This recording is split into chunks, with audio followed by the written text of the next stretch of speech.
My name's Moochie. That's Muchi. It's pronounced the noise of a cow and half of cheese. Cheese.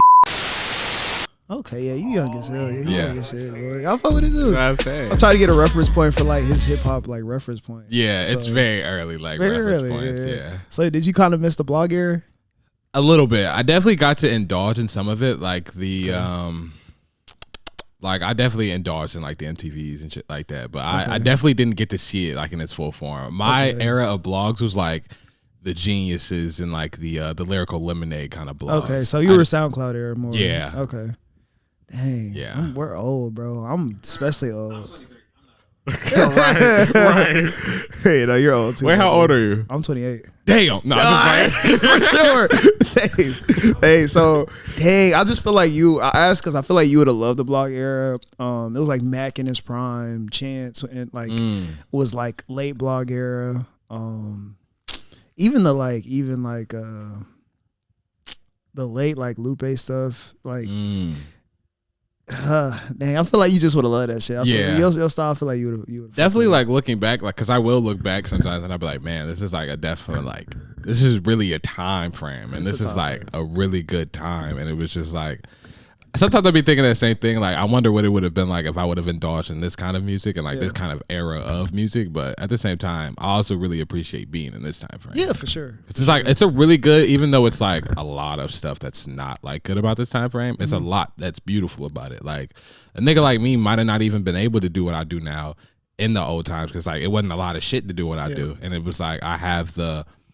Not only the space, but I have the things that have been innovated to a point of where I'm able to even grow at the point that I'm able to. Because like everybody in Huntsville, it just in this area, period, didn't know who I was until like last year, really, or like even a couple months ago. But like I already had kind of a buzz at that point, and it was like in that older time, I wouldn't have been able to do that. Like I would have had to been like trapping CDs and like all that stuff is still valuable. It's just like now I have to add that on top of what I'm already doing. So. For sure. Yeah. Sure. He called us old just then. Like, Literally. CDs, nigga. I'm playing. But no, you're right. You're actually right about that.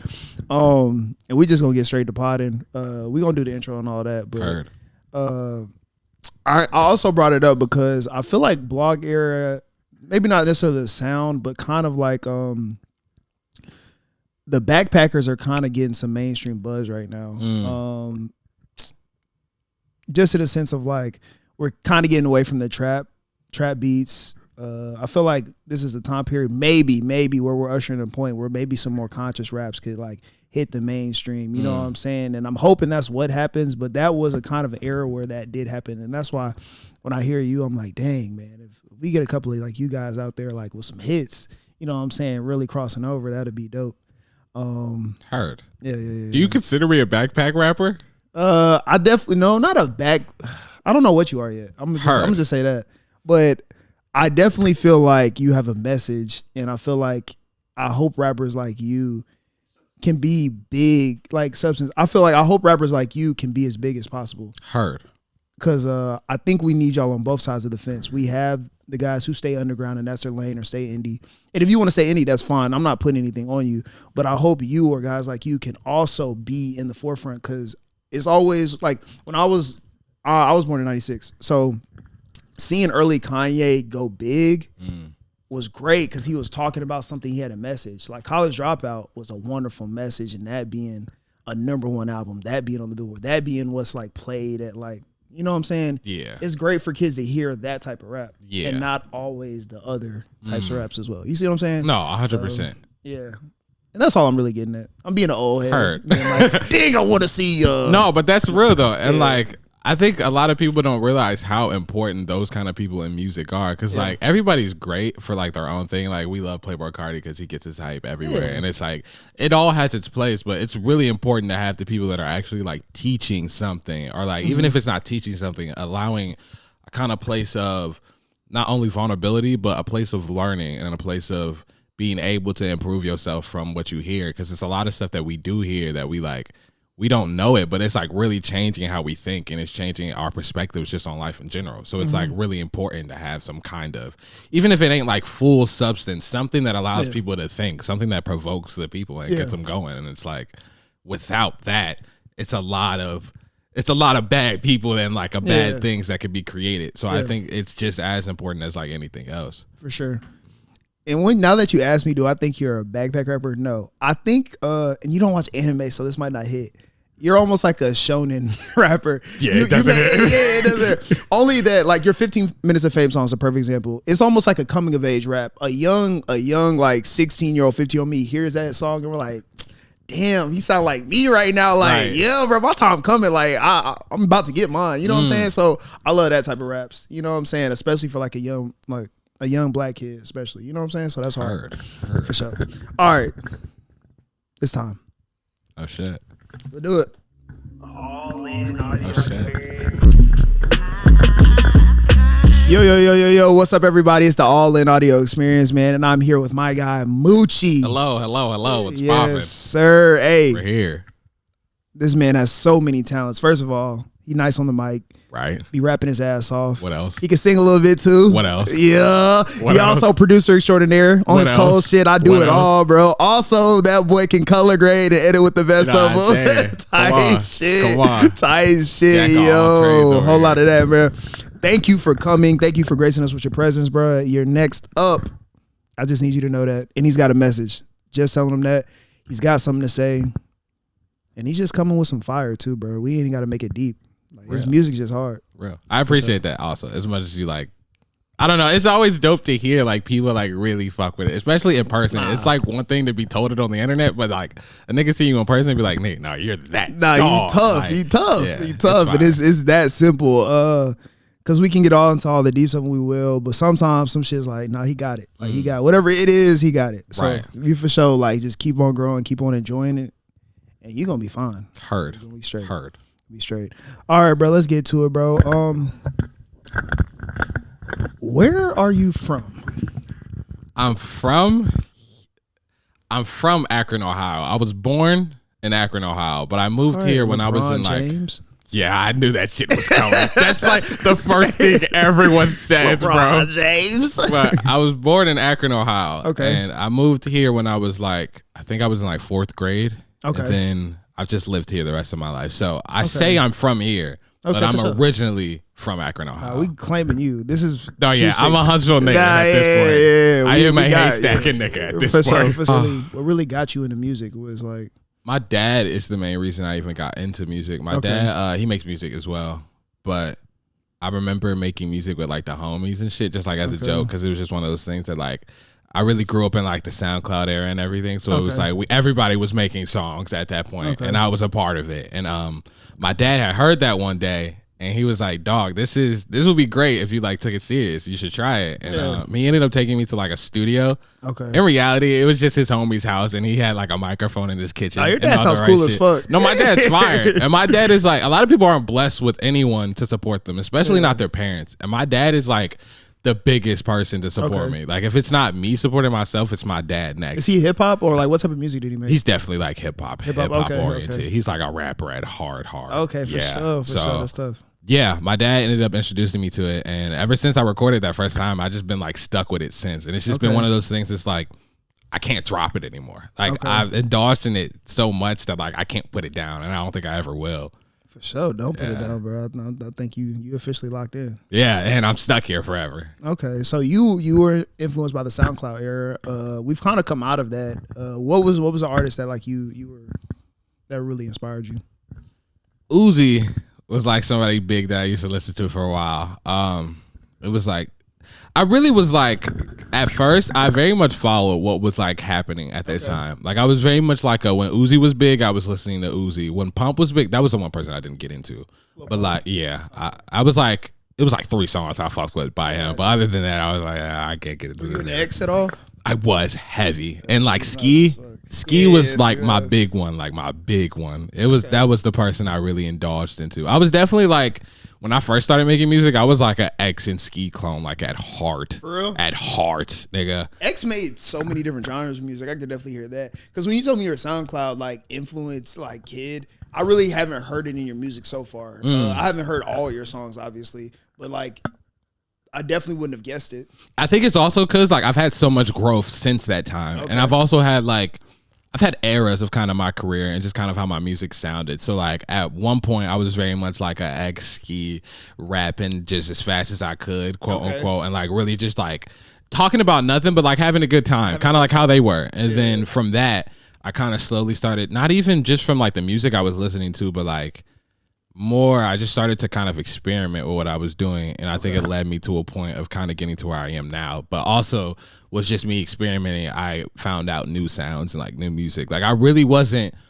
as much as I indulged in music as a kid, I never fully knew what I liked in music. And it was like, it was either what my dad was listening to or what like the world was listening to. And what was your dad listening to? My dad is very much like I hate to say it, but he's like very old head-esque. He's definitely he listened to like a lot of Moneybagg Yo, a lot of like Lil Baby. Pause. No. Wait. Let me get there. I'm not saying that. That's not the old head niggas. Those aren't the old head niggas. So old, bro. Because if that's old, I was about to be like, what? No. I started that off wrong. Those aren't the old head niggas. It's more old head niggas. I just can't think of their names right now. Are you talking about like Jay-Z or something? No, not even Jay-Z. Like, fuck. My dad, I'm gonna take it back. My dad's not an old head. I lied. But he listened to like a lot of Moneybagg Yo, a lot of Lil Baby, a lot of it's this one nigga that he used to really listen to, but I forget his name. But a lot of people in like that sound of era. My dad's a hard Drake fan also. Like to this day, this man is like ride or die Drake, nigga. Okay, he gonna hate me. I'm big PG Lane, nigga. Oh yeah, he does not fuck with them niggas, bro. Okay. So you brought up. So I want to hear like your position on it, because Drake has so much music. We've all listened to Drake. No, of course. So how do you feel about Drake as an artist? Drake is. We're not gonna make this a Drake podcast, but I am gonna say I hate the niggas that act like Drake isn't valuable. Like that shit is so crazy to me, because it's like Drake is really one of the, if not the most important person in music, because it's so much shit that he.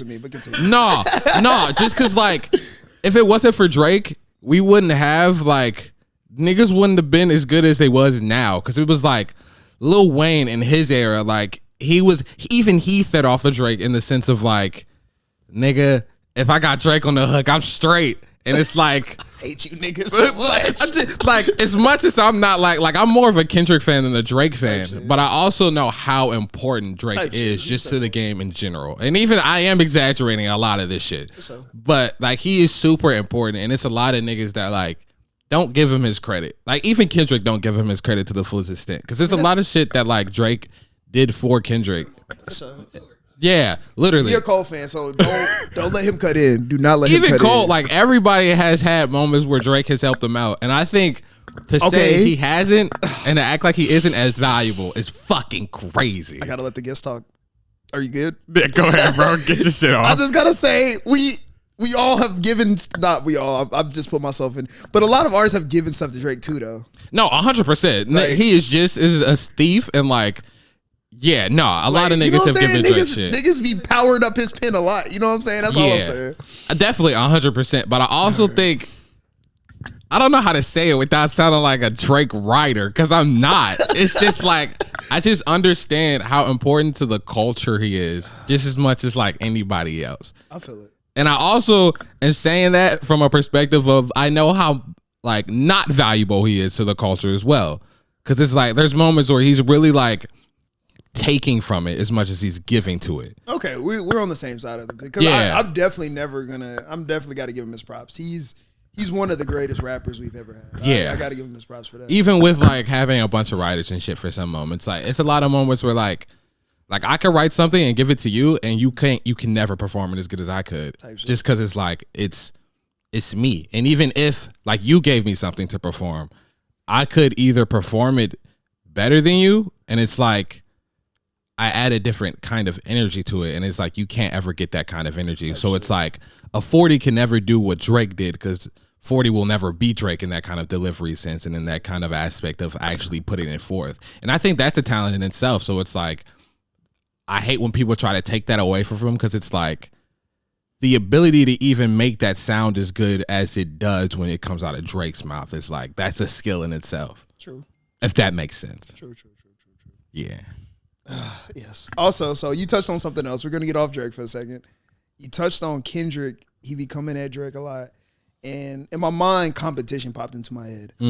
How are you competitively as a rapper? Like, are you more of the artist type of like, I'm just doing my own thing, like I ain't worried about them? Or are you on some like, I'm really nicer than you niggas and you need to know it? I think I'm like both. And I think in the sense of me being both is me just being an artist. I think no matter what, I think there's always going to be that competitive sense of like, I'm better than you, I'm nicer than you, and that's just how it is. And it's like, if a nigga want me to prove it, I'll prove it as best as I can. But I'm always gonna think I'm better than somebody because it's me, nigga. Yeah. And I'm putting in the work and I'm putting in the effort. So it's like, I'm always gonna have that kind of like competition and like that competitive feeling, because I think that's just what rap is, and that's just what music is in general, low key. Like even on, bro, Marvin Gaye was telling fucking other soul artists like, nigga, I'm nicer than you. Like, let's be real. Like, I'm hitting that shit better than you.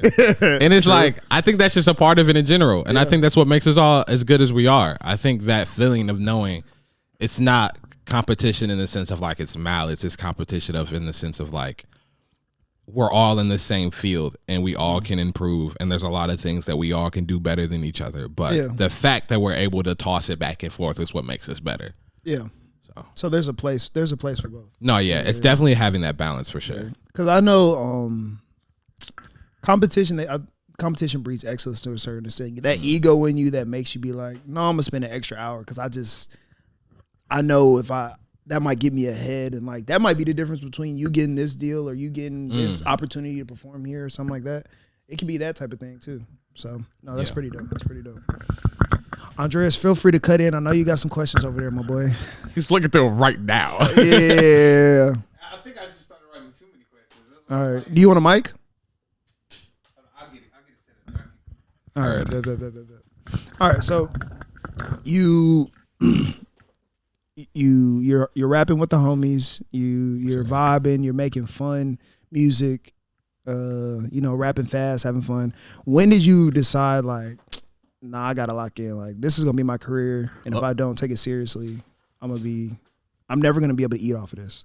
I think low-key the first time I ever recorded, I was like, oh, this is what I love. Like, this is my thing that like I want to do for real. But I think from even that moment, I think the first time I dropped an EP and it was like people paying attention to it, and like I dropped it like on all platforms, and it was like, it felt like the whole world was listening to me at that moment. And I think once that dropped, that was the moment I realized I'm like really a painter, and I like really do this, and like this is something that I love, and I really want to be as good as I can be at it. I think the first time I ever dropped a project like in its full form was the first time I ever was like, yeah, this is it, and it's nothing else. And it's like, this is what I'm gonna do. That was in like 2022. So 2022, yeah. I had been doing it since like 2018. But the years building up to it was more of like, I was still taking it serious, but it was more of like, I'm enjoying the process, and I still am, but it was more of, I don't know how to explain it. The passion wasn't as hard as it is now, and the passion wasn't as full as it was now. And I think the first time I dropped that project and there was people paying attention and people were listening, and it was like, people were like, wow, this is one of the greatest EPs I've heard in a long time. It's like, that moment was like, yeah, this is it for me. And like, this is the moment. And yeah, ever since then, I've really been like super honed in and super locked, and like just having those moments of like not only acceptance and like, I don't know how to explain it, but being taken in by the world at that moment, and also being taken in from myself and realizing it was something I really loved, was like a super important moment for me. Yo, it's AC with All In Experience, subbing in for Jordan today. We had the Lucky Takeover. I'm here with the headliner, Moochie, who had a great performance. Can you first speak on your performance tonight and how you felt? It was very cool. It was cool to get like a full set off. I hadn't did one in like a long time, I feel like. So it was very cool to get like a full-fledged experience out there and just do that at home, which is hella cool. Yeah. I love the... Oh, I'm sorry. I love the sequencing. She just on me right now. Right. I love the sequencing in your show. I definitely love seeing a full set from you finally. Right. Well deserved. I saw you brought some fans out. I'm sure they were happy to see you locally. We definitely need more local shows from you. Oh, yeah, 100%. It's coming. Dylan actually drove 5 hours to see me too, which is hella crazy. 5 hours? 5 whole hours. We need to interview him. Right? We need to interview him. No, but yeah, it was cool to see, like, I don't know. The love's is different when you see it in person. Yeah. Especially coming from someone who like wasn't outside for a long time. Where does he live? Do you know? Athens, Georgia. Athens, Georgia. Yeah. 5 hours. Not just Athens. He went across the pond. The whole pond. He nigga. went across the hill. whole that shit. mountain. I don't know if Literally. you know where that mountain. Bro, every time I drive to Atlanta, I have to go past that shit. It's Yeah, it is. I done hit a deer before on that mountain. That's crazy. It's crazy, man. R.I.P. that deer. Let me think. What was your biggest inspiration on this last release you did? The biggest thing was just me like wanting to get off the feeling of knowing what I'm doing and knowing that like all the effort and passion and everything I'm putting out is actually being worthwhile. And it's like I know what's to come. This whole project was just me letting the world know what's to come. Yeah. Pretty much. Would you say? I don't know if this is an appropriate question, especially being a rapper. Would you say this is like the prime, or you feel like you in your prime right now? I mean, Or is that just like in the state I'm in, I think I'll always be in a sense of like my prime. Yeah. It's always like I'm always at a point of like growing. And I'm always Yeah. at a point of being better than how I was before. So I think I'll always be in my prime. But I think that'll always change. Like Yeah. I don't think there will ever be a point where I'm making music or doing anything I love and I'm like, not going my this prime was hard? like 2 years ago. Yeah. Like, you know what I mean? So I think I'm always kind of in that space of like, this is the best shit I've done, and it forever will be the best shit I've done until I get to another point of this is the best shit I've done. That's such like a blessing to have. Right? Back to where we were though. I was wondering, like I said, I don't know if it's just me that's astonished on how young you are and your work ethic, but like in your position, what are you most excited about? Just knowing that you're gonna grow so much, like what part of the journey do you think you're most excited about? Honestly, I can't wait to see the process get bigger from just me. Like I can't wait to have an Annalise at all times, or like a Mo at all times, or even a Kimmy at all times. Just having that kind of like team and having people like a part of me that like believe in me just as much as I believe in me, and probably even more. Like, to have that kind of team and those kind of people like care about it as much as you do, that's something I'm really excited for, because it's gonna be at a point of like, nigga, even if we make it nowhere, we all believe in the same thing and we all understand what passion looks like and what love looks like. So to share that love with other people and like people I really will care for at a point, that's really what I'm looking forward to. Yeah, and that always has value in everybody's life, you know, like whether it goes somewhere or not, but it's definitely going somewhere. Lastly, I know we already spoke on your parents, but since you brought them back up, you getting a virtual hug? You getting a telepathic hug? Yes. That was crazy. Niggas can't wait the 2 Like, minutes. like, dang, bro. The fans, the Moochie fans are here today. That's the. I don't know why, but that nigga was low key fanning out today, and like I knew that nigga in 8th grade. I don't know why he's tweaking out. That would be why I'm fanning out too. Like, Right. like, and you said you ain't performed like a full set in a minute. I would be tweaking out too. Right. Now I forgot my question again. Oh, your parents. How do you think their experience was for the night? I know they just left. And My dad loved it. My dad loves this shit every time. My dad, every time he sees it, he's like, nigga, you that guy. He got type shit. And my mom's very like, my mom isn't the biggest kind of music person, but Yeah. like, she ain't even her. Even my brother, like my brother was here. My brother never comes outside, nigga. And my brother was here. He walked up to me and he was like, nigga, that's that shit. And I was like, wow. Like, wow. Type shit. And that shit hits different, especially coming from like, I feel like one of the biggest things me and my family have that's like not great is like our communication. But moments of like this and just communicating like, no matter what, nigga, I'm proud of you. It's really beautiful. It just makes me like smile. That is beautiful. It's fine. Before I go, I forgot we do have a Moochie fan here.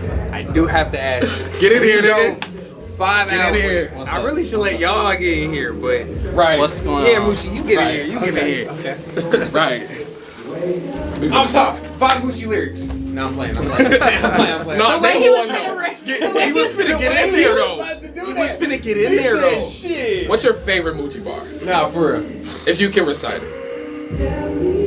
Oh, I don't let the fear of fear get to me. I don't let the fear of fear. Yeah. No, I think I know what he's talking about. It's from I'm Scared. Yeah. It's, Yeah. I can do it with the song. It's one of those things. Like Alright. you pull it out. I know what bar you're talking about, though. Yeah. I agree. You did drive 5 hours down here for this show. Yes. How was your experience? Amazing. This is the best show yet. By What far. made you do it? I came out to Athens, and I think I was like the only dude that like showed up for Moochie, and at that point, he just like, first time meeting him, just gave me a hug. I was like, okay, this dude's different already. I mean, I knew from his music, but when we like finally had that face-to-face connection, that's when I like really kind of understood that he was something different in the community. You know what I mean? And, you know what's so crazy? You being at that show was like, for context, that show I thought that show fucking sucked. Cause like the crowd was just like not really with it. Cause I was at a comedy show and I was like the interlude for it. And so being at a comedy show and like niggas wasn't there for music, niggas was there to laugh. And it was like me giving my all with like personal shit and like very vulnerable shit. And people not understanding kind of the music that I was putting forward because they were here for haha kikis. It was just hella crazy and also hella surreal, like having someone that was like, nah, like I'm here for this. I don't give a fuck about none of that other shit. Like the jokes are cool, ha ha ha, but like nigga, I'm here for this. It was really fire. And so I appreciate you for that. I appreciate you. Like I said, his music has helped me through some crazy stuff. I'm sure you guys can relate just with those songs that you like connect with. It's like it's that same thing. Being able to actually like see the dude, talk to him. It's like, you hear those songs from the bigger artists and like you have no chance of them ever even like seeing you or knowing that, their shit affected you so much. So it's just one of those things. Watching the story. Yeah, and so that's what I keep telling them. I was like, man, this is just the start. Like, I can't wait to be seeing shows where it's Moochie. It's a Moochie show, which is it's one of those things. Just a matter of time at this point. Just a matter of time, nigga. What do you envision when you see your career? Like when you were like, I want to be a rapper. What did you then see? Did you see the big major artists? Did you see I want to go indie on some like Larry June Currency shit? Did you see somewhere in between? Like how much did you want to control it? Do you see yourself as doing the rap thing and then being in a label and having art? What did you see? The first time I ever seen it, it was more of just like, I just knew I wanted to be an artist and I wanted to be big and I wanted to be up there. And whether it was like the Drake level, Cole level, Kendrick level, I just knew I wanted to be up there and I wanted to be mainstream. And then as time went on, I had more like value with it and it became a lot more just different. Like I now have whys for real and I now understand why I'm even doing the thing that I'm doing. And as time went on, that was crazy.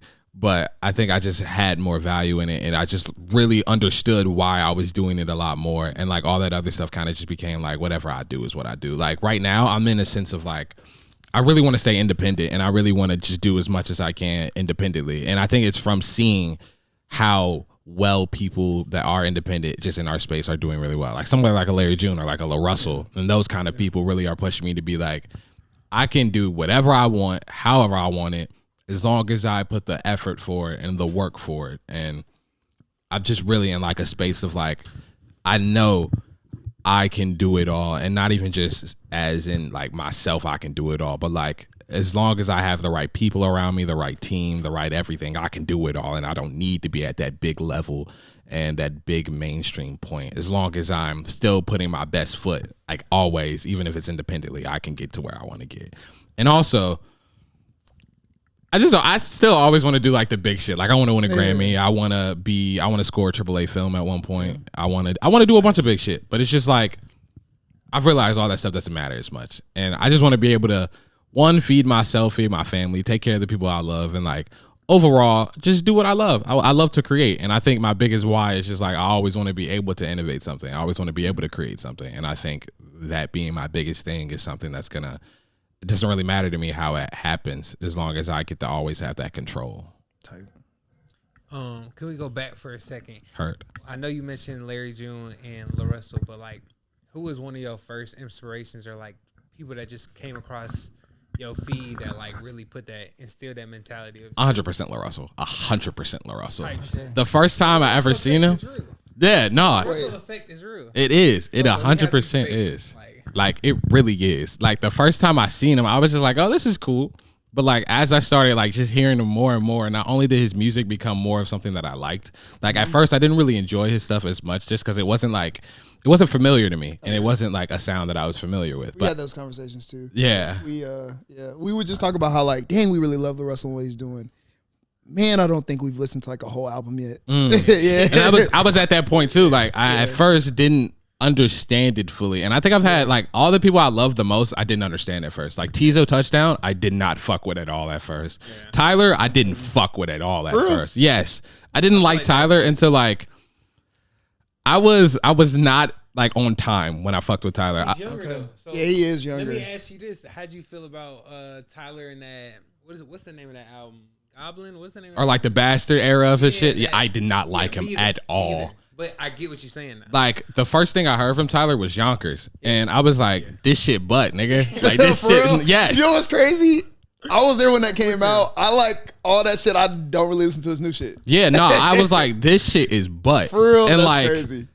I wasn't on Tyler until like 2 years after Igor came out. And I, for some reason, was like, you know what? I'm going to listen to Igor. And I listened to it, and I was like, oh, wow, nigga.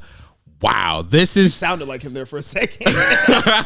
Wow, but I was just like, this is music, bro. This is beautiful. This is art. It's so crazy to me how public opinion has changed on him.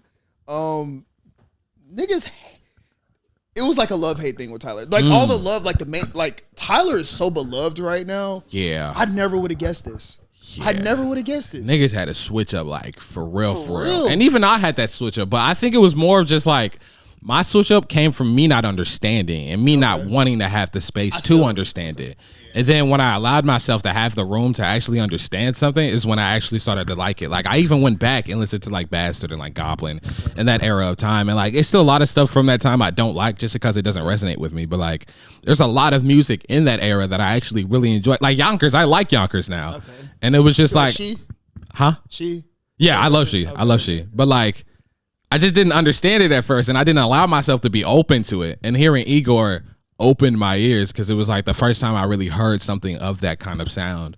And now I really love everything that's in that kind of sound in that era, like soul and like just R&B and like rap. Like I started to love a lot more music, and I think that's really the first time I like had my own opinions with music. Like when I first heard Igor, that's when I really like started to understand what I liked.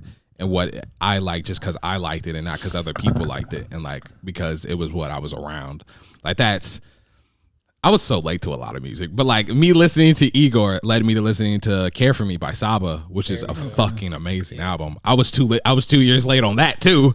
But like, I feel like people still don't really listen to that. Because that's a crazy album. And I think a lot of people just aren't going back. The feeling I'm trying to make. But I also don't necessarily search for that feeling.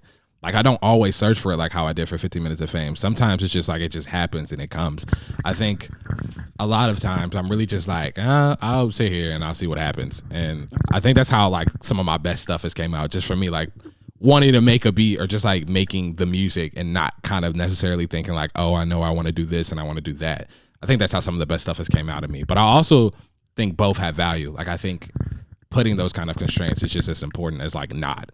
Because there's moments where I have put constraints and I've made better music or like the music I really wanted to make because I allowed myself to only focus on like, for example, like if I tell you to make a painting and I just tell you to paint something, you're going to be thinking like, oh, should I do this? Should I do that? But if I'm like, paint something blue, you're going to think of a bunch of blue shit. Like you're going to think of the sky, you're going to think of a blue ball, and it makes you like narrow down what you're trying to do. So I think they're both valuable. But normally it's just kind of, I sit there and what happens. What's your thoughts on like collaborating with other artists and producers? I love collaborating with other people. I need to do it more, and I'm realizing I haven't done it enough. And I think from that element, I think I'm noticing how important it is more off. Because like the first couple of years of my career, I really was just like, I was collaborating with people, but it was really just homies. And like even at that point, it was more of just like, yo, you want to rap on this with me kind of thing. Okay. And I'm starting to fun shit. Yeah, I'm starting to realize a lot more. It's a lot more valuable because like you really get a lot of ideas that you would never search for yourself. Like I made a project with one of my homies named Malachi, and that whole project was like we were really just bouncing ideas off of each other. And that project isn't even like a full like narrative or kind of like focused project. You work with Lorenzo. Oh, Malachi? Yeah. Okay. Yeah. He's very, very close with Lorenzo. Oh, that's dope. Yeah. Good guy.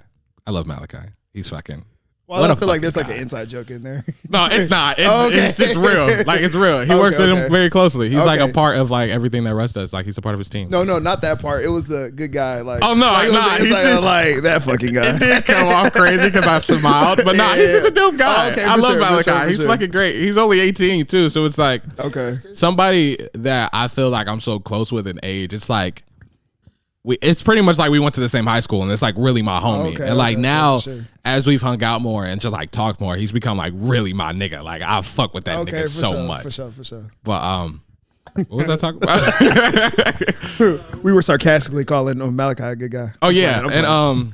yeah, like I made a project with him recently, and it was really us just like bouncing ideas off each other. And even when it was not like in a narrative form, it was more of just like a lot of shit I wouldn't have even tried to do because I would have been like, oh, I can't really get in this key, or like, oh, this isn't my kind of beat. Like we have this one song on there that's called Breakaway, and it's like really West Coast-ish. And I like would have never done that because I don't know, like that's not my era and that's not my like world. So like being in that kind of world, I only would have gotten it because of him being like, nigga, let's make something that's like a black nigga, let's make a slap. Yeah. And it's some like Bay Area shit. yeah, Okay. like very Bay Area-esque. Okay. And I was like, the whole time I was making it, that was like the worst, not even the worst beat I made, but like it was the hardest beat to make because I was like, nigga, Yeah, they be what rapping the on fuck crazy is a shit. slap? Like, I don't know what that even looks like on paper. So like, me trying to just like figure that out and try to make it to where it was like something I enjoyed, but something he also enjoyed. It was like I had to bring our worlds together, and I wouldn't have done that if it was just me working by myself because I would have got been you out like, your comfort zone. yeah. And I think that's really important, and that's something you only get when searching for collaborations and like when you work with people. Yeah, and But that I- might be something like later on, like maybe 2-3 years down the road, like you got a beat and you just for some reason just pull that rhyme scheme out. Yeah, You know, it's just in your tool bag now. yeah, and it's like now it's something that I know I can do, and I know that I'm actually good at it, and I actually enjoy it, and I also get to appreciate another culture, which is super fire. Fire. What would you say the culture is for Huntsville? Nothing low key. Like I hate to say it, but I feel like we don't have anything yet because we haven't built it yet. Like I think even just recently, we're now really getting a sense of kind of community, and we're not fully there yet. Like open mics and like just any kind of music related thing is us really building the culture and like the kind of community for it, but we're not fully into it yet. So can I ask you, like, because I heard about you like 2 years ago, bro. Mm. I used to manage this artist, and this dude I used to mess with, I think he ran a page called 808s Creative. I don't know if you Yes, I know what you're talking He about. told me about you the most randomly, and I think I only followed you off the strength of like Huntsville. Mm. Just like he was like he from Huntsville, so like I was like type shit, I'll fuck with him. But like the more and more you posted content, I was like, okay, he's actually dope. But I never said like I'm antisocial, but I always try to put myself outside like the comfort zone to see where all these different artists and people are like hanging out and like you feel me, like who's up next and stuff like that. But like I never seen you around, but I was like, bro, like he's bubbling in the city. Like I could make a point where you are like bubbling more than other artists that I see more frequently, but you weren't outside. So I just want to know like how was that era? Because I agree with you on the tip of like Huntsville is just now building a community, just now doing that. But like I felt that way for years, so I don't know how like your perspective has been on that or how drastically that's changed for you. It's definitely been the same. Like I didn't even know really that there was people that even did stuff like I do, like here. Like I never would have thought there was anyone even trying to make podcasts here or another artist like trying to put himself out there or even open mics. Like I found out literally because of like my girlfriend followed the open mic HSV and like I only found out about that because she like normally would send them to me, and then I realized Kimmy started doing them again, and that's when I started to like come to them because I realized there's like actually people here that like do this shit, and coming from that mindset of thinking like it's nothing here. Like a while ago, if you would have asked me anything about like leaving or like just being like, do you feel like there's any kind of anything in Huntsville? And I would have been like, no, and I would have been like, any chance, I'll probably leave. And it's like, granted, if something like super big happens, nigga, I will not be here. But I also realize now it takes people like me and people like us to actually have something like and that. stay here and build it. Yeah, and even if we were all to leave, the fact that we even tried to build something and we now have kind of some kind of laid ground for it, there's somebody else that'll come back here. Or even us coming back and forth, we'll be able to build that community even just from that sense. And I think I just now realized how important it was for me to be involved. And I realized me being like, oh, we don't got no kind of community or we don't have nothing. it comes from a nigga not doing nothing. Yeah. And so I just started to realize that more, and I started to realize how important it was to even like be some kind of asset for it. Sure. Bro, I promise. You get a chance to leave, go leave and just give us the cold shout out on the tracks. Like we will be the, you know what I'm saying? Fayetteville, North Carolina. Nobody gives a fuck about Fayetteville, but J. Cole has put us on our fucking back. Like he got us on the map, bro. He got us on the map. Right. Type shit. So just give us the call back. You know what I'm saying? We'll take that. We'll take that. Make your bones in fucking New York for all I care. Hell yeah. You know, just shout out Huntsville. We lit. We lit. Real. No, that's dope. That's dope. All right. You acting like you had so many questions, bro. Right? Like, lock in. I'm trying to be picky on like when I use them and like use them now. All right. Okay, I'll ask you this. I don't know how well your relationship is with him, but it's a dude named Cover Art Sucks. Yes. I want you to speak on your relationship with him, but also like how we was just speaking like a second ago on the tip of like you kind of being inside, but also like bubbling on the internet. How do you differentiate like, or even give the opportunity to build a relationship with somebody on the internet? Like what makes you like, you know what, let me give this a try, or what turns you off and be like, nah, I don't really want to work with somebody on the internet just because they say they want to work, you know? Like, Before we get into that, I do want to because you keep mentioning like just being inside and like not being outside. I want to kind of make a point of like, I didn't realize how important it was to actually be outside until literally like last year, and like me realizing the internet isn't the world. And that was like something so big for me because I was so keen on like, I felt like the more my presence built on the internet, the more my presence will build in person, period. But then I realized with me not being outside, I'll never be able to have that kind of thing because it's like I'm never building buzz. I'm building like my virality and like everything else, but I've never built like buzz and no kind of community because I'm not doing anything outside. And I just realized how important it was. And I have to be reminding myself like the internet's cool, but like that's not where life is, and that's not where people are. Because even with people being on the internet, it's a lot of moments that you cannot create on the internet, period. Like the last open mic, somebody came up to me and he had DM'd me saying he was going to come to it. And it didn't feel as real as it did when he walked up to me and he was like, yo, can I hug you? Like, this is amazing. I'm so happy to see you in person. And it's like, nigga, that's community, and that's like what it really looks like to be.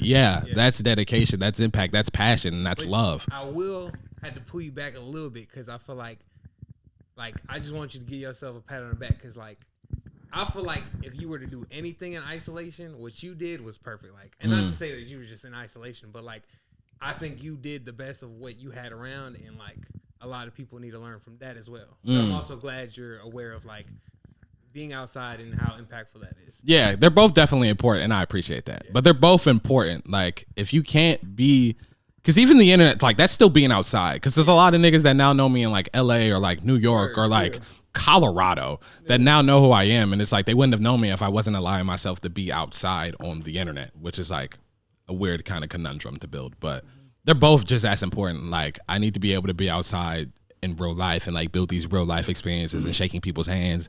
It's like how a president got to come outside and kiss a couple babies. Like, I got to kiss a couple babies every now and then. The same way I have to like post my debates and like my things on the internet, like how a president would be like doing both. So it's definitely both important. I think when you finally, you're going to get a moment where you probably in front of like a crazy crowd, and there's nothing that's going to ever like in your life be this, you know what I'm saying? You're literally, you got the attention of like 10,000, 20,000 people, and you like rocking the stage. I think once you get that moment, you're going to be like, yeah, like there's nothing like human interaction. No, yeah, it's going to be a surreal moment for sure. And it's going to make me realize like all the stuff of me actually coming out and being a part of that community is how I got to that point, because I allowed myself to be that magnet to even build it. So that's very important. But to the question that you were asking, I think the best way to even allow that kind of relationship is to, one, be like open to it. Like, and you just have to be an open human. Cause like me and Art, that's my guy now for real. Like, we work very closely. We talk like almost every other day, and that's just really like my friend. But like before we even did any work together, he like supported me, and I wasn't even like, I knew who he was, but I wasn't like aware of his like art or anything like that to the full sense of like I wanted to have him like help me out with anything. I just was aware of who he was, and I knew he did art, but it was like he was my supporter first, and he was somebody that just loved what I did first. And I think allowing that room of, one, enjoying something and not trying to look for anything at first is what really built us to even be that connected. Because it was like when I did want to have somebody help me out with things, and when I wanted somebody that believed in me to like be a part of something bigger, he was the perfect choice because it was like he already believed in me before I even suggested anything. And it was like, for context, what does Art do? His graphic designer. Okay, yeah. Okay. So Cover Art, I just call him Cover Art Suck. Well, his name is like Cover Art Suck, but I just call him Art. Okay. And so Art is my creative director. He helps with a lot of like visual things. He helps mostly with like photos, covers, posters, anything that's visual, like in that physical sense, he's helped out with. And he's a very big part of my career. And like we even have moments where we like pass ideas back and forth for like videos and stuff. And sometimes it'll be like a Cover Art Suck idea, and it'll be something that I just kind of manipulate and innovate into my own. So he's really like mostly my creative director, like in that sense. And he helps out with just a lot of ideas and a lot of things happening. But yeah, for me to even get someone like at that point of like closeness and like compatibility of work, it took us just enjoying each other as humans and also enjoying each other as like fans before we even could get to that point. Because it was like having that, not even friendship, but that relationship of like, hey, I respect you as a person and as a being, and I appreciate you. And it being back and forth is what even led us to even being able to work together this close. And I think that's something that's big with not only like collaborations, but like just people that support you and like people that you know and fuck with. If you're not able to be a human first, then you shouldn't want shit else. I want to talk about, since I'm in the video and stuff, the video side too. I saw you like edited and color graded one of your videos, man. Yes, sir. I do all the actual like editing and color grading. Everything. If I'm in it, I do pretty much all of it. That's fire. I think that's just so dope because that takes work. You know, that takes a lot of effort to like kind of, you know, be good at two different trades and stuff, man. So Absolutely. we just gonna take some time to talk about some video stuff, man. Absolutely. What made you get into doing your own video work? I've always been into like super really good like cinematic movies and just like seeing a lot of, I always just when I saw a shot, I always loved seeing people like recreate it. And I think that led me just to wanting to even recreate it on my own, and seeing people like a Tyler the Creator or like just any kind of creative like know kind of what their vision looks like and be able to put it on paper was always so beautiful to me. And I always wanted to be able to do that, whether it was with like music or with just videos. I think me being able to actually put it on paper without needing someone else to help me out at first is always something I wanted to do. So I think that's really what got me into it. Nah, that's dope, bro. That's dope, bro. Staying on that then. So what's your type of movie? Like what type of like cinema are you into? Are you a drama guy? You a rom-com action? What's your go-tos? It really depends. Low key, I am definitely like a rom comedy kind of guy. Bro, they fire. They are fire. They're fire, bro. There's no judgment here. So what era? Because I'm not gonna lie, I'm like a 90s baby, so the early 2000 rom-coms are like I think that's kind of the range I'm in. Kind of like the what's like a rom-com movie? Kind of like the Hitches, like that time frame. It's like the kind of time frame stuff. What was the struggle with getting the lighting the way you wanted? Because that's one thing that I struggled with when I was first starting, was like getting things to look the way I wanted lighting wise. I think the biggest problem I had initially was even realizing how important lighting was. Yeah. I think when I first started shooting, I didn't realize how important lighting was and how intentional it had to be. Okay. Because I was so keen on like, oh, if I'm lit, like if you can see me in it, it's fine. Yeah. And I never realized how intentional a lot of lighting is, whether it's just like you using a light to make it seem like a practical light that's already in scene, or something as simple as like trying to get like a certain kind of casting overhead or something like that. I just never realized how intentional you had to be with lighting. And I think once I realized you have to have like an intention behind it, I think that's what really led me to just overall getting better lighting. And just better videos, period. Facts. Yeah. Because my thing was I had this problem with brighter. It was better. That was me at the beginning too, for sure. I had every video look like a hospital. It was rough for me. It was rough for me. Right. So yeah, that was definitely my problem. Also, what type of camera and stuff do you use? I use an FX30, a Sony FX30. Yeah. Sony FX30. Okay, that's dope. That's dope. I want to get into Sony. I've been a Canon guy. Canon has been really like good for me for like the ease of use. Like the interface is really easy to use. That's surprising. I feel like Sony's are low key easier. I mean, they're both kind of complicated if you don't know how to use any of the stuff, of course. But I think Sony's like so much more smoother, especially for like video stuff. I feel like it's really like the right brand to go with. I feel like Sony is like the video kings. I need to start because everybody, well, not everybody. I have a split. Everybody hates Nikon. I've noticed. Right. That's only for photo shit. Everybody hates Nikon, but yeah, I definitely get a lot of people when I ask them if I see like something that I like the way it was shot. They definitely put me on the Sony a lot, and then I got my Canon people that like go hard about Canon as well. Yeah. So going into your recent video you did for NPR, how do you feel about it after you put it out? Like, what's your artist? Yeah, that's like, it. Felt really good. It felt good? Okay. I really loved that video, and it was also something that was extremely uncomfortable for me because I've never done like. I've performed with bands before, but I've never like been the one pulling the strings to put the whole group of people together and like the band of people together. So like me just taking the risk of like actually hitting up people and being told potentially no was like a risk for me and like a huge chance to take. And on top of that, I've always been like, I'm not the greatest around people yet just because I feel like I have those instilled fears in myself of where I'm like, oh, I can't talk to certain people or I can't do certain things. So like, human. It's okay. And I think me hitting everyone up and getting them in my own space, because that was in my like garage and that's like where I work at and do all my own shit at. So having everybody in my space was like really big and it was super uncomfortable, but it was like something I really needed. So other than just it sounding really good and looking really good, it was something that was uncomfortable for me and that was like really good. Gotcha. No, that's dope. I definitely resonate with that because we started the podcast out of like our house. So we were constantly inviting people into like my room and stuff like that, and it was just awkward. Yeah, it was awkward. When was the first time like you performed with like live instrumentals? Do you remember that? I think the first time I performed with like a band was like 2024. It was at an open mic. Okay, and it was there was like a house band and you were able to check like if you wanted the house band to perform your song, and I was just like, why not? And yeah, I performed with the house band for the first time at that open mic, and it was just like a very eye-opening experience and like a very free feeling, and I was like, wow, I want to get this feeling again. And yeah, I've been trying to perform with bands ever since. I've been doing like small stuff with them, like when I'm out in random places and stuff like that. But I had never really like put anyone together to do something like that.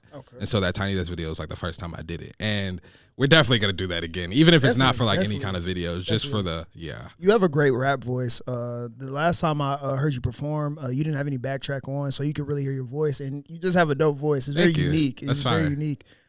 So. Well, what has it been like trying to like project your voice in performances, like learning how to get better at that? I feel like that's something I've always been like easy with doing, just because like as a kid I used to play around in like with my dad's equipment and like just in bathrooms, garages, anywhere I could, and just like fake get off and act like I was really rapping it. But I don't know. I think I always had that like projection of voice because I always knew what it looked like, because I always saw people performing and I always saw like whether it was a homie or like a bigger artist that I was just watching a performance for. I was always like indulging in it. So I always kind of knew what it looked like. I just had never did it. For sure. All right. I'm about to get into some process stuff. Go ahead. What was first of all, do you record from the house or do you go into a studio? I record from the house. All right. Have you ever gone into a studio to record? I have originally in my first half of the career. I went to that homie's house that had the kitchen mic or whatever, but he ended up like expanding it, and then he had like a small little studio kind of at his house. So you've never like actually gone into like a studio? No, not like a full-fledged studio, but I've went to like a makeshift studio kind of thing. Cool. So do you always write or do you ever punch in? I'll punch in, but Malachi said something once. He was like, you can't punch in on life. And like, that's some real shit. Like, you can't punch in on life. But I've always been like the kind of person of like, if I punch in, it's just to fix something so it sounds better. It's not to like make it to, like it's not to actually make it to where I can rap it. It's like if I rap something and it's like one word I fuck up, I'll punch that in to like fix it. And like, I've always been very keen on if I can't rap it once fully, I shouldn't do it, period. Because it's like when I want to perform it, or when, if I can't rap it, then that means I can't perform it later. I can't fully show it later. I'll have to depend on the actual like punching ins to like even do it. Like if I punch in an entire verse and I can't rap it like for real, then what's the point of me even putting the verse there? I got you. And it's like when I want to perform it, it's just gonna be a beat, and it's just gonna be me trying to rap the thing I can't rap because I don't add in the breaths, I don't add in the control, I don't add in any kind of space to even do that. So it's like if I can't rap it, then nigga don't rap it. Gotcha. Yeah, That's real. Gotcha. Are you a quick writer or a slow writer? depends. My process is very like most of the time I feel like it's a little slow, but there's moments where like things will really like just stick out and I can write it like really fast. Like there's verses that I wrote in like 10 minutes just because they were really speaking to me. And there's also verses that I've wrote in like hours or like even days just because it's like I'm trying to make something and I feel like not even forced, but I'm really trying to get something out of me. And there's certain moments where like that kind of thought process gets a little bit lost.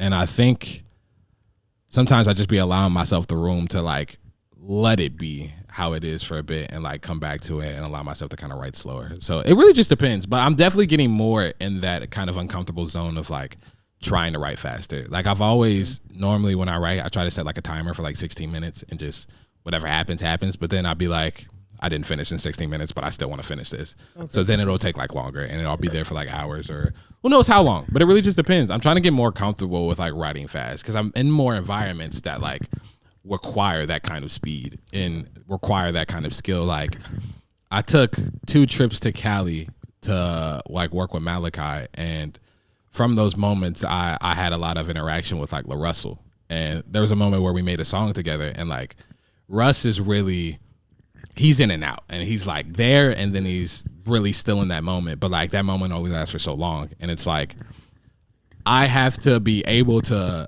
deliver at a speed that isn't my speed because I'm like now working with other people, and it's like that feeling only can be there for so long, and you always want to be able to make sure that feeling's still there, and you don't want that to ever like disappear or anything. So it was like as fast as Russ writes is as fast as I need to write, period. And it's like it's kind of like, I don't know how to explain it, but it's like if you were in like a classroom or something and like everybody has to write like an essay, and after you finish writing the essay, y'all get to watch a movie or some shit. Yeah. And it's that one nigga that's taking an hour to write this essay. It's like, bro, you're making the movie not as good. Can you hurry up so we can watch it? And it's like, that's kind of how I see it in certain moments where it's like, I'm really enjoying the process and I'm really loving making the song, but it's like you're taking hours long, and it's like not only are you ruining your own feeling for it because now you're overthinking it at that point, you're also ruining the same feeling and the same joy that other people are getting from it. So it's like you got to learn how to write at a speed of uncomfortableness but also a speed of still being good at it. And so it's like I'm definitely trying to get in that world more. So what you're saying is all rappers should be doing 7-minute drills? Yeah, you need to be practicing. Yeah. You need to be. Okay, 7-minute drill, 10-minute drill, 5-minute drill, 20-minute drill. Like, you need to be practicing that. Yeah, like you need to be practicing. And I think that's also something that's more important of writing fast because it's like it makes you better at understanding your thoughts. Okay. And it also makes you better at just writing, period. And like when you do something so fast and at a speed of like... So recording. When you're doing something at a speed of like, I don't know, but when you write shit faster, it just makes you think faster. It makes you work faster. It makes you be able to understand your thoughts faster and process shit faster. And it also just makes you more in the moment. If that even it makes sense. No. You're tracking. Even how you said earlier, to use your own reference, like on the painting tip, like how you said when you collaborate with other artists, like I could tell you to paint something, but if I tell you to paint something in the water like that, now you probably gonna do an animal. And yeah, you feel me? Like literally, like writing faster. Down, yeah, like writing faster is your way of saying paint something blue. Yeah. So, yeah, it's very important. So as you like get more in the field, you might do like a movie or like a score for a movie or something like that. You've even talked about how you wanted to make a movie. Would you do like writing camps for like a pop star or something like that? Would you be into that type of thing, or are you like strictly hip hop? I definitely would be open to it. I just don't know what that environment looks like. So I'm definitely open to being that uncomfortable in something because I don't know what it looks like at all. Okay. Yeah. But but I would be open to it. I'd be open to something like that for sure because it would make me uncomfortable and it also would help me understand something more. Okay. And it would also put me in a realm of like there's something I'll probably get from it that I will never get from something else. Okay. How interested are you in other genres of music? Like I like other genres of music. I think a lot of other genres of music are great. I'm really into like soul music. Okay. I love a good soul song. I made it like a couple of them, and yeah, I really enjoy other genres of music. Like I'm not just stuck on rap. Like I really enjoy a lot of other music, and I think they all have a lot of good value. Okay. We're just gonna come back to this one. When, like we get that Olivia Rodrigo feature, right? Right. You know what I'm saying? He already told us. He already said he likes it. He already said he was this guy. For sure. Someone I would love to collaborate with that's in like a random ass genre is like Faye Webster. Okay, haven't heard her. Really? Oh my gosh, bro, she's fucking amazing. She makes like, I guess it's kind of like pop, but it's like, I don't know, that shit just different, and that shit's just really unique. I highly recommend listening to some Faye Webster. Okay, for sure. Her recent album is great. I think it's called Underdressed at the Symphony. All right. Well, Andres, you got anything else? Because I still have a lot of questions. You have a lot of questions. I'm gonna narrow them down because they're not. All right, get your last two out. Get your last two out. All right. They're kind of like connected a little bit. So I feel like just seeing you as a person, like, and like how you respond to things, or just like over the last couple months, just how you interact with people. Like, I don't know, this could be me being overly observant, but I feel like you're a very vulnerable person to an extent. Like you're like your mind, you're very open-minded, it seems. Like, how did you get to that point? Or like, wait, like, has that always been in you? Or like, what changed? Or like, you know, what started that? I don't think it's always been in me. I can't necessarily pinpoint what exactly allowed me to be this vulnerable, because there's a lot of people that, like, even me, like, I didn't grow up in the most like communicative household and like the most communicative space of even just people, like my friends, my exes, girlfriends. Like, I don't think communication was something that we all really had growing up, so it's kind of something that we never really fully formed. But I think from indulging in the music that I loved and I really enjoyed, I think that led me to realizing being vulnerable and comfortable with expressing how you feel was okay. And like, I think from albums like Igor and any kind of soul album, really, like it goes to show that you're allowed to be vulnerable and you're allowed to express how you feel, and that's the best way to really get anything across. And like, even for example, my first EP is called Ego Under Confidence, and the whole concept is like understanding that your emotions and feelings is not the thing that made you like that bad person or like that person of any kind of bad stature. And you have to realize like your ego and confidence are like completely different. Your ego is to replace not having confidence, and it's not a good thing. And there's a song on there where I talk about a lot of fucked up shit that I did. Not really a lot of fucked up shit. I ended up I cheated on someone at a point, and I was like, really horrible fucking human. Yeah, Right. yeah, bad guy. Oh my God. But I did I did that at a point, and I was so like guilty about it, which I should be, and I deserved it, and I deserved to feel how I felt. But it just made me realize, like, when I dropped that and like I wasn't judged for it, and I wasn't like exiled for it, and people understood that I was young and it was a mistake, and it was something that I like dealt with for like years and months trying to just figure it out.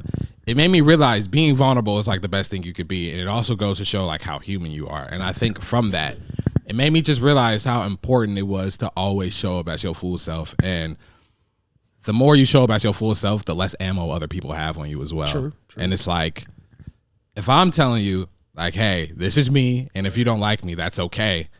Nobody can ever be like, oh, did you hear that Moochie's actually like this and like that? And it's like, I allow people to enjoy me for who I am immediately, and I think me allowing that space just allows people to not only like me more, but to also understand me more. And I think that kind of communication is just important. So I think I didn't really start off like that, but I think as time went on, I realized it was a lot more important than I thought.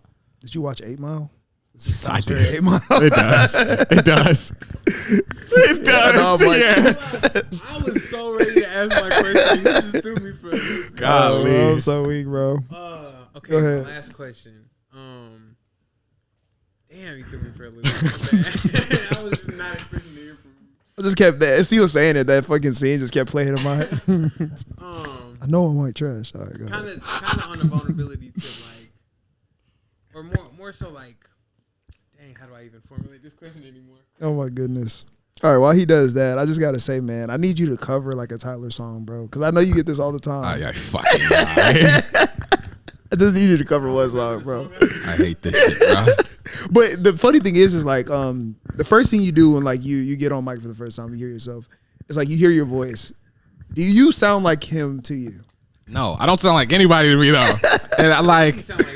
I used to. You never like it's not all the time, but he definitely has moments where it sounds. He's got the Tyler D voice. I mean, I definitely like get it, but I don't hear it like as much as other people hear it. And I used to get really like I used to get compared really bad. Like really bad. All right, he's gaslighting me. So you don't hear any comparison to Tyler the Creator right now? Not in conversation. No. If we were to speak about music and especially, I don't hear when he raps. I only hear when he talks. Yeah, but like you're I don't know weird. if it's because like you literally covered a Tyler song, but like that's the only song where I could be like. What song did you cover? I did a remix to "I'm Scared," Dogtooth, and "Thought I Was Dead." Okay, No, I'm talking about the Thought I Was. I want you to do Yonkers. We're gonna get the stool. Okay. All right, never mind.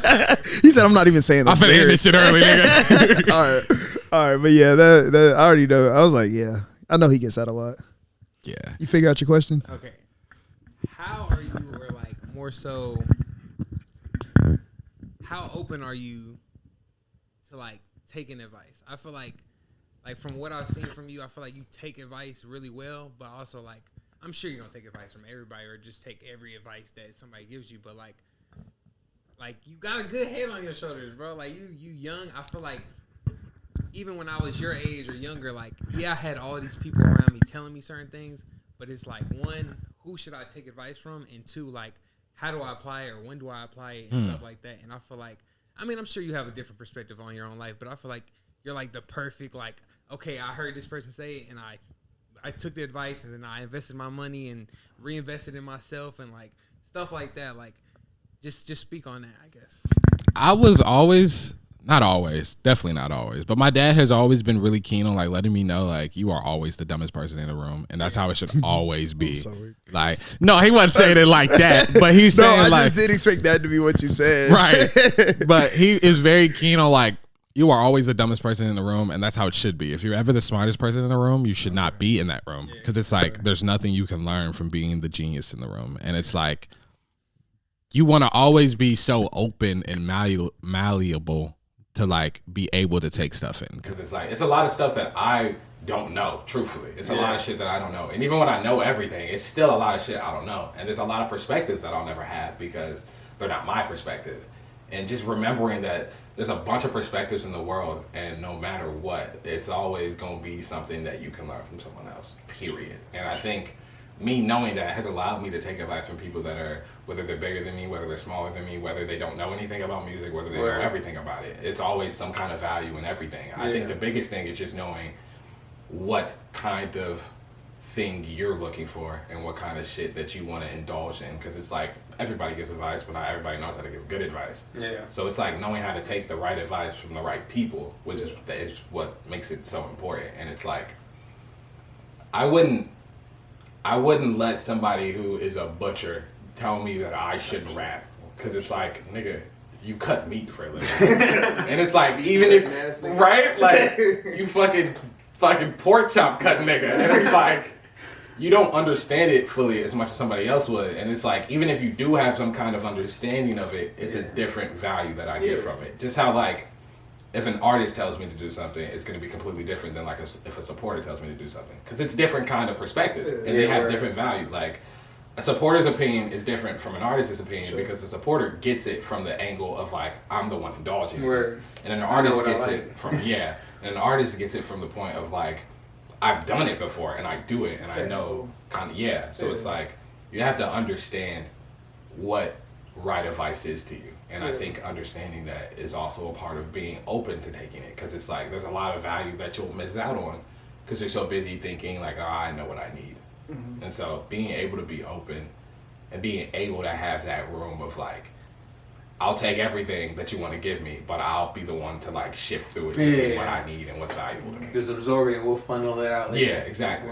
So That's pretty good. I think I like the supporter versus artist, because you might need technical advice at times, but other times, like sometimes the industry everybody's doing the same thing. Yeah. And like, if you listen to everybody else, you might end up like.